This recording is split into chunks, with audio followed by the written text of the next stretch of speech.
You think you need a backyard in order to grow your own food?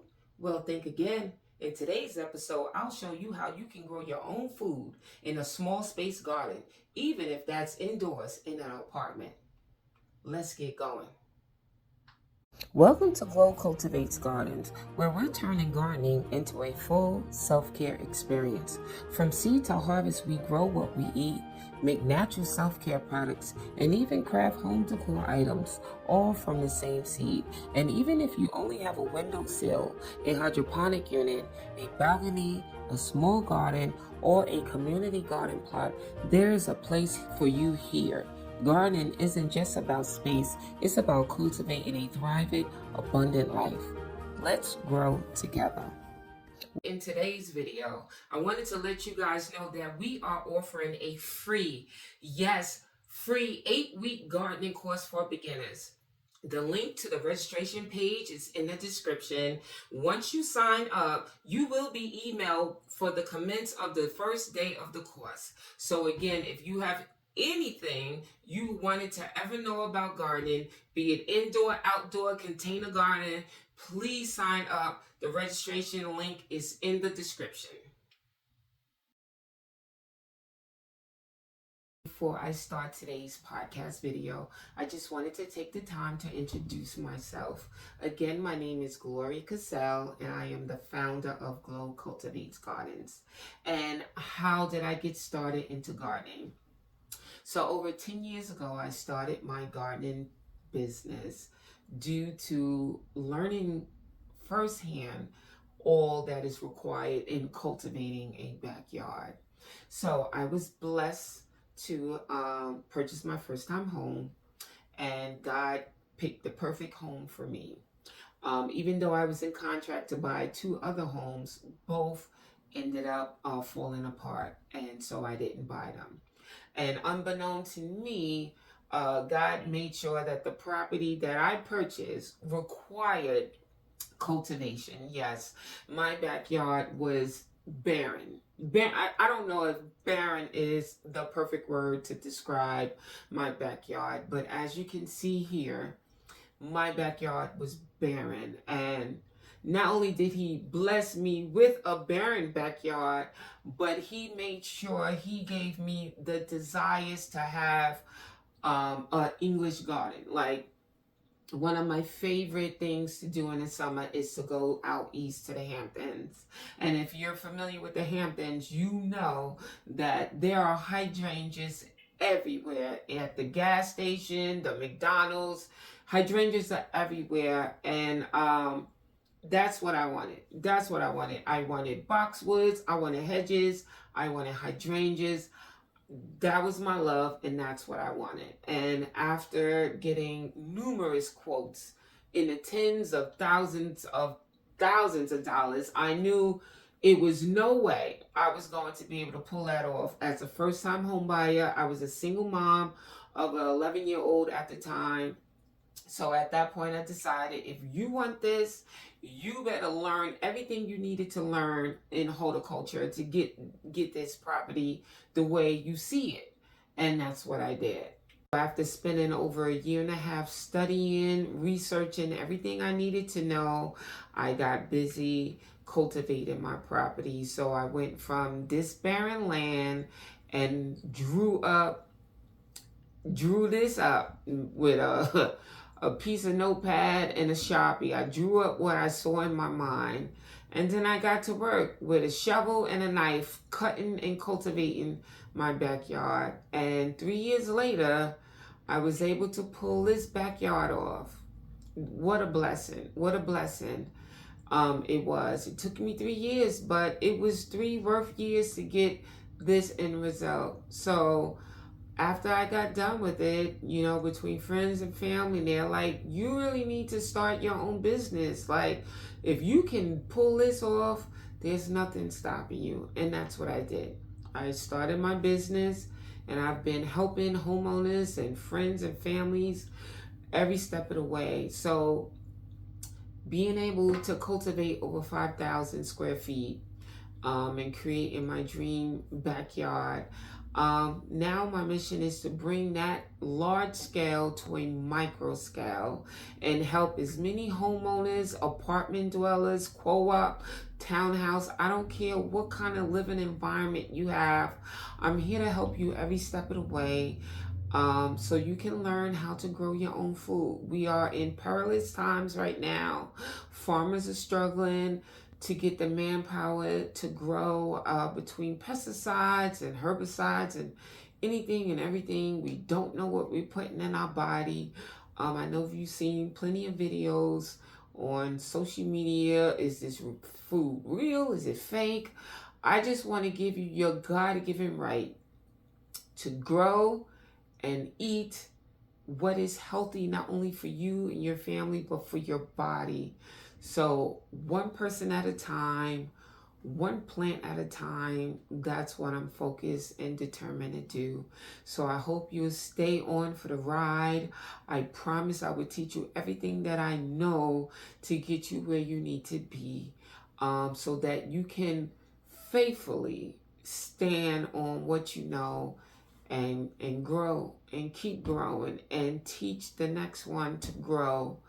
That is our mission. That is my mission with Glow Cultivates Garden. So I hope you will stay a part of this journey until you are strong enough, educated enough, well informed to take this on and teach another. So let's get growing together. So step one will be choosing your garden options, indoor versus outdoors.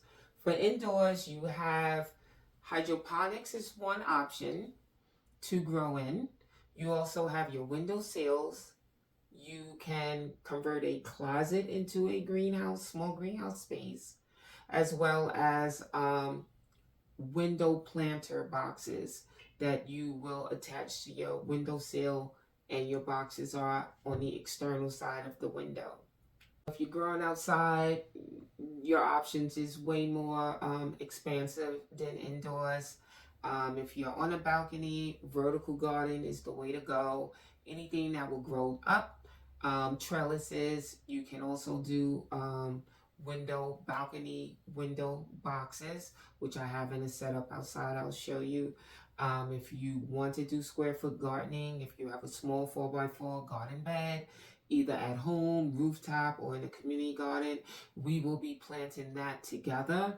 My community garden plot should be opening up soon, so I will be using that plot to do my square foot gardening and show you how you can pack in so much food, probably to feed a family of 4, even with a square foot garden. So you need to decide which area you want to grow in, and then we can coordinate how to grow in it. So now that we have discussed your options to grow in, let's talk about picking the right plants. For indoor gardening, you will do really well with herbs, either salad blends. This unit is a hydroponics. This is another option you can use to grow indoors. I personally use this unit to start my seeds, and then I'll transplant them into pots or in my square foot garden outdoors. But this is a good item choice to make. Again, if you want to grow your food and keep it here, if you do have just small limited space, or if you want to be like me and just use it as your seed, starting your seedlings. As you can see how healthy they are. Look at the root system on this. You cannot get roots like this starting seeds in a seed starter. So definitely an option to use. And this unit, I barely paid $40 on Amazon. If you just search hydroponic units, it's so many options out there. You can definitely find one, and the amount of space required is minimal. You don't need heat mats, you don't need trays, you don't need lighting. This one unit does everything. It comes with the baskets. It also comes with the cones that you put the seeds in. These can transplant right into the ground, as you see here. So you don't even have to focus on taking it out. and separating it. And you can do salad blends. This is arugula. Look how healthy this is. It's been growing for a little over 30 days. I couldn't get this not like this as a seed starter. You don't have to worry about the legginess that seedlings have sometimes struggling for light. I honestly suggest, and I am definitely go-to for starting seeds and hydroponic unit. Even if you love getting your hands in soil, use this unit to start your seeds. I did start seeds for my indoor setup. I'll show you what that looked like. And yes, with all the growing lights that I have, they still had leggy issues. So get this unit. Seriously, get you one. I've even have a secondary one. I haven't used it yet, but I got it from Home Goods or Marshalls on clearance for $20. It's worth the cost, and you literally spend almost the same amount buying all the startup seedling, the startup unit that you need to grow your own from a seed starter tray. Between the soil, the peat moss, the trays, the heat mat, the lighting, you'll spend just as much, if not.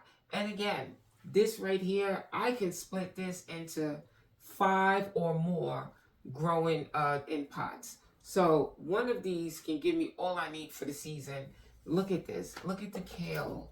Like I can break this off and get 5 separate growing. So please, if you limited on space, you don't want to fool around with the trays and keeping the humidity and humida and lights, get you a hydroponic unit to either grow throughout the year in or to start your seeds. Again, lettuce, microgreens, herbs, cherry tomatoes, any dwarf variety you can find is good for indoor gardening. You should have no issue with that. I'll show you again later in the video a setup that I did. I also have hanging plants. I haven't really done much yet with it.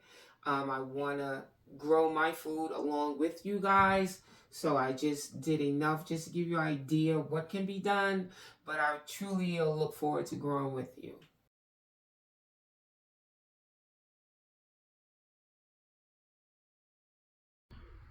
Okay, so we are at step 3, setting up your garden space.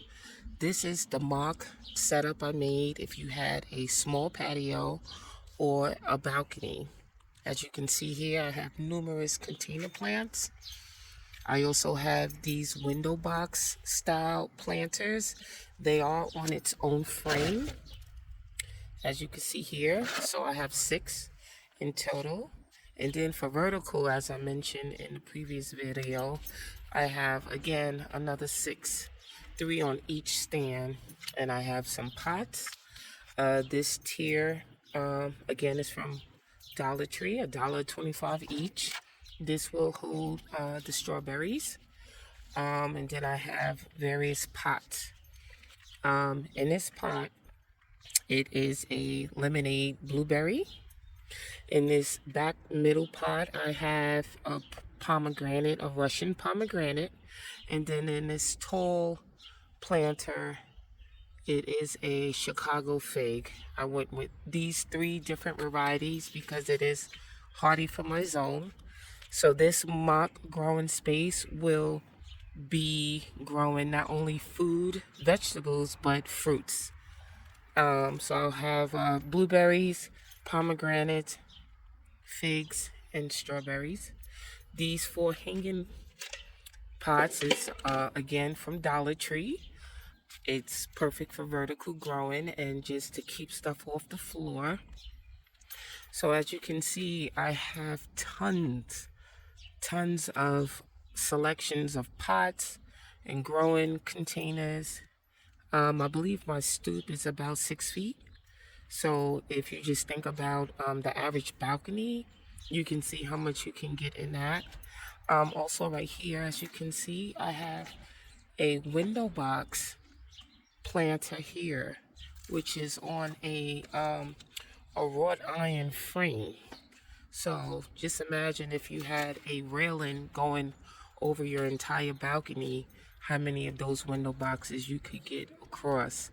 So hopefully this gives you some kind of idea on how much you can jam pack in containers if you have a patio or balcony. Okay, as promised, this is the setup, mock setup, as if I had an apartment. These four, actually, it's 9 in total of these I got from Dollar Tree, $1.25 a piece. So they can go to the floor, but I think they would struggle too much with the light. Here's one here, and here's the second grow light that I use for these tower plants. One that I'm excited is here's snap peas. If you like sugar snap peas, so I will trail them up here on these hooks once they are tall enough. This is the second of the 3 basil plants. And then what I did in a windowsill, this is would be the third plant. These are the seedlings from the hydroponics, the kale, the arugula, and the muscadine mix. Here in these hanging pots, as you can see, I had strawberry plants outside. So I brought them in to see if they'll do well in here. So wish me luck with that. And again, here's the hydroponics. I took a lot out, so I'm going to start new seedlings here. And this unit I didn't even use yet, but this is the one I got on clearance at Home Goods for $20. So as you can see, I'm not using much footprint. Barely 3 feet in total. If I bring 4 feet in total, if I bring everything together. So if you have the space for this little setup, you can see I didn't even do the baskets either. So here I would put probably more salad blends, but I just wanted you to see that it's definitely a lot of food here. I have salads, peppers, spinach. This is spinach, radish. This is cilantro, salad. So the method that I use to tackle seedlings that become leggy due to the lack of light is covering them in soil. Add soil to your pot. Make sure you fill the pot up into the tops of the seedling. Don't worry if some of your seedlings get covered in the soil. You have to thin out towards the end of the matured plant anyway. So just make sure you focus on having a few seedlings exposed above soil after you add the soil. This will help the plant grow from the base of the exposed seedling thereon, which will give you a more healthy plant. Okay, I'm just going to give you guys a recap of adding soil to your leggy seedlings. As you can see from here, I didn't add any in this pot, and you can see how leggy this is compared to here. This is probably like a week or two after I added soil to these. You can see how healthy these are now coming in.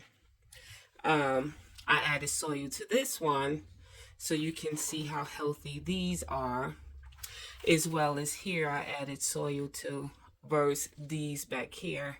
You can see those are struggling versus these up here I added soil to.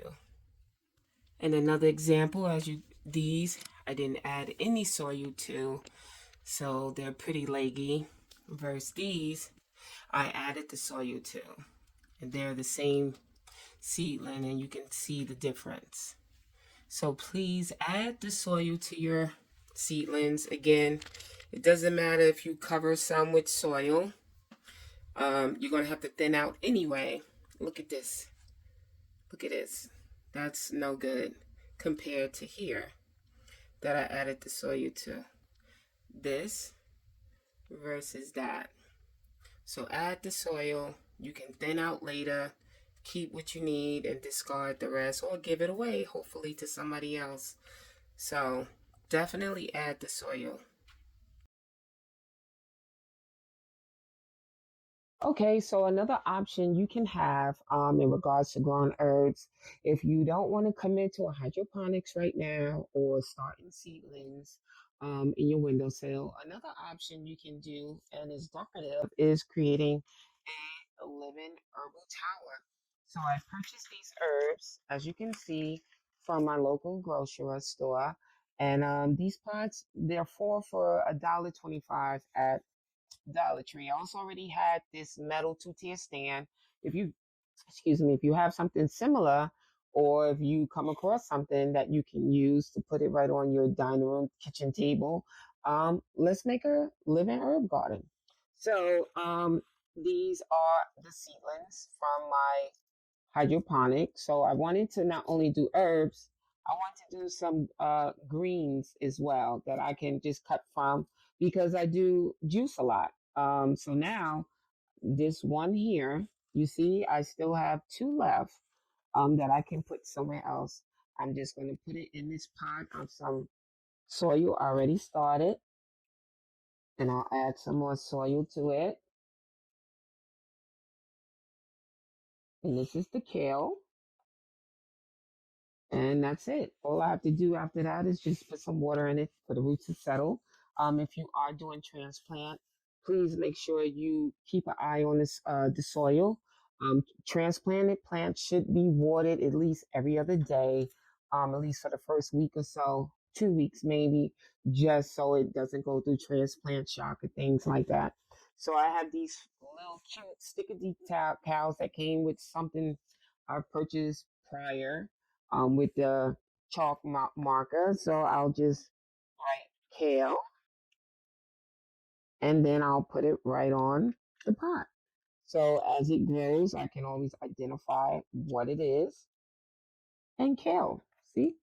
So I also have the arugula. So I'm gonna do the same thing. Pull it out of the basket. Yes, I lost some roots, but it'll be okay. I'll put some Epsom salt. That's good for treating transplant shock. Epsom salt water. So if you buy Epsom salt or Google it, you'll find how you can make Epsom salt, the quantity with the water, and they're good for a transplant shot. Trust me on it. So that's arugula. So I'll make another tag. All right.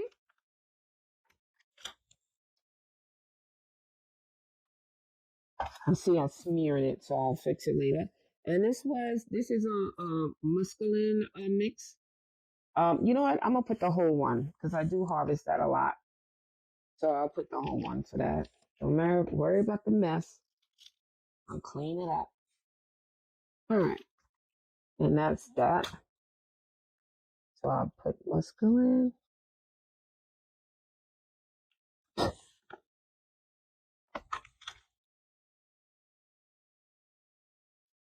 And okay, so now this is Italian parsley. So as you can see, the herbs are definitely taller than my stand. So what I'm gonna do is just cut the tops. So I'm basically harvesting this now. I'll put it in a wet paper towel and then a Ziploc bag, and that will keep it fresh.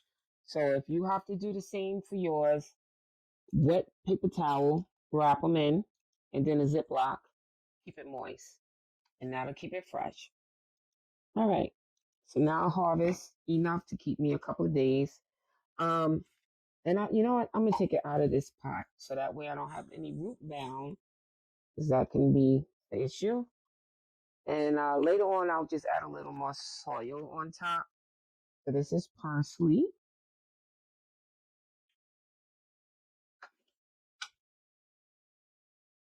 With that tag. And what else do we have? Rosemary. This one, I think I can, let's see, I don't want it, because I intend to harvest pretty often, so they'll stay short enough. Yeah, I'll leave this one as it is. So rosemary.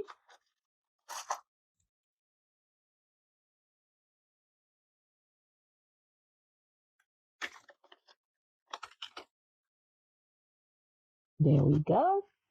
I'm just smearing, don't mind me. And also mint. Now if you like herbal mint tea, can you imagine having your own mint? You can put that right in a little pot. So I'm going to harvest these as well. And that's fresh mint. So I may be making mint later. Mint tea. I'll put that here. And I'll get me, again, a label.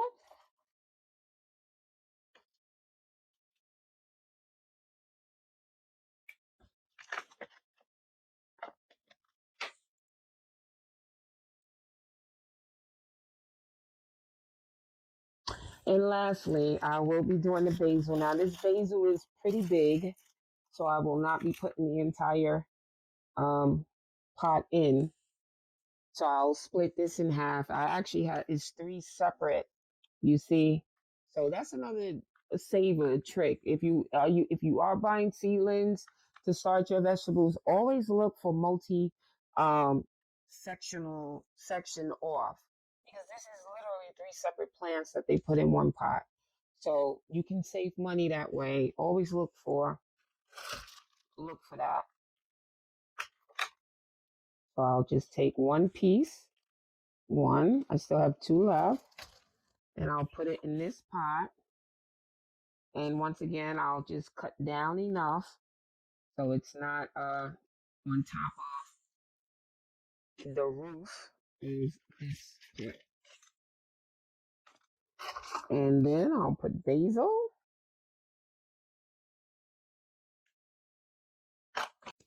Okay, so we're done with putting the potpourri as the accent to this so I don't have like bare metal showing. But look at it. We have a living food tower. You have salad greens above and all of your herbs below. If you love mint tea, you're harvesting your own mint tea. No more mint tea bags and not know what's in it. You have your parsley, oregano, rosemary, basil, like all your staple herbs that you need to cook with, and it's right here. And perfect. I can leave this right on this table. This area gets adequate sunlight. And I know they'll do well. I do suggest if you do make or recreate this arrangement to rotate every couple of days. That way, all sides of your plants are getting sunlight. Once you start seeing them lean, then that means the other side is struggling for sunlight. But look at it, this is perfect for the beginner grower. If you are new to growing, this is perfect for you. It does not require such a large commitment. Your pots are tiny, so it doesn't require much watering. You will be harvesting so much that it will stay in a compact size and it won't become overwhelming. And I suggest if you want to start this way. It's your home. You have to be comfortable with what you do. That's not going to be overwhelming for you. Start small. And when you feel like you've mastered this, or if you added so much to your tower that you ran out of space, move on to maybe one of the samples I've shown in the video. Until then, this is perfect. It has everything you need to cook with. So let's start here. Until next time, again, let's grow together and I'll see you on the next video.